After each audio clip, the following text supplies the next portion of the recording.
Hello everyone, আসসালামু আলাইকুম। I hope সকলে অনেক বেশি ভালো আছেন। আমি আলহামদুলিল্লাহ ভালো আছি। তা আজকেও বরাবর চলে আসছি ভার্সিটিতে অন্যান্য দিনের মতো। ওই দিন দিয়েছি ভাইবা, আজকে দিতে আসছি প্রেজেন্টেশন। তো নিচে দাঁড়ায় আছি, আরও অনেকে আসতেছে, ওরা রাস্তায় প্রায় কাছাকাছি।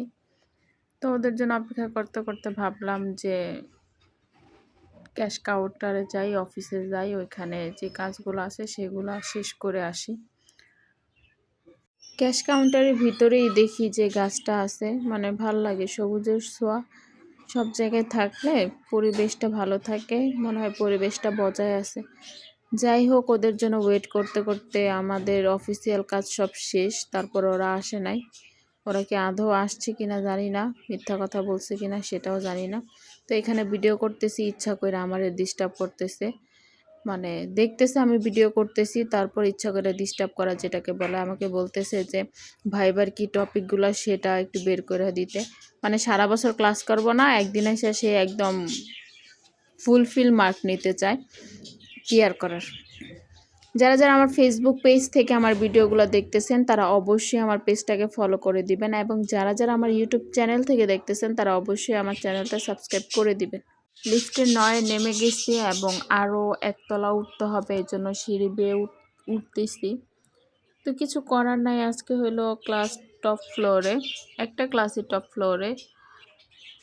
এখান থেকে ভিউটা খুব সুন্দর আসে, যেহেতু আমার ক্যামেরাটা একটু বেশি লড়তেছিল তো বোঝা যাচ্ছে না। তো এক একজন আজকে যে সাজগোজ দিয়ে আসছে প্রেজেন্টেশন ভাইবা দেওয়ার জন্য, আমি শাড়ি পরতে পারি না, কি করার। এজন্য একদিনের জন্য আমি শাড়ি পরা যাই নাই, সবাই মোটামুটি শাড়ি পরা গেছে।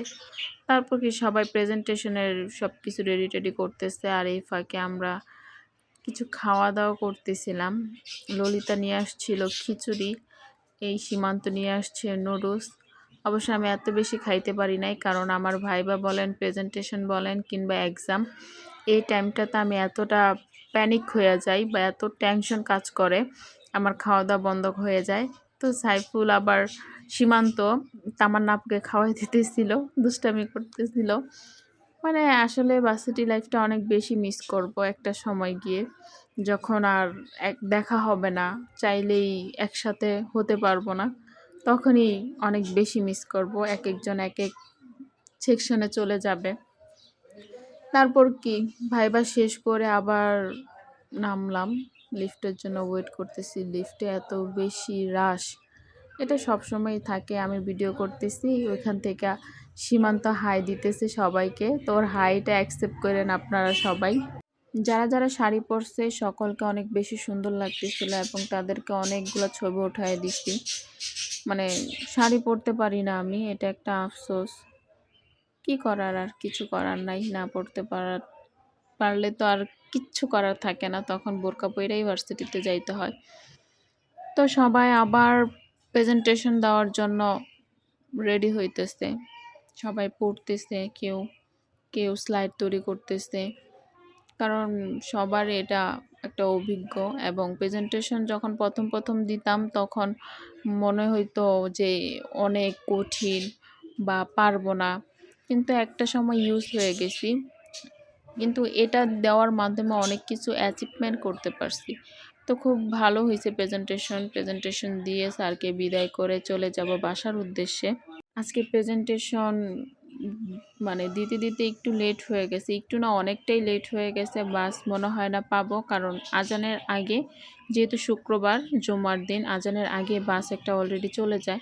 তো আবার জুমার পরে এই তো আবার লিফটে উঠে গেছি, লিফটে উঠে একদম চলে যাব নিচে, আমাদের সাথে স্যারও আছে। তারপর চায়ের সামনে একটু গেছি, একটু কথাবার্তা বলছি, তারপরে তো বাসা থেকে আবার রওনা হয়ে যাবো। আবার একটু ভার্সিটিতে গেছিলাম একটা কাজে। তো সবাই ভালো থাকবেন, সুস্থ থাকবেন, এবং আমার সাথেই থাকবেন। আল্লাহ হাফেজ।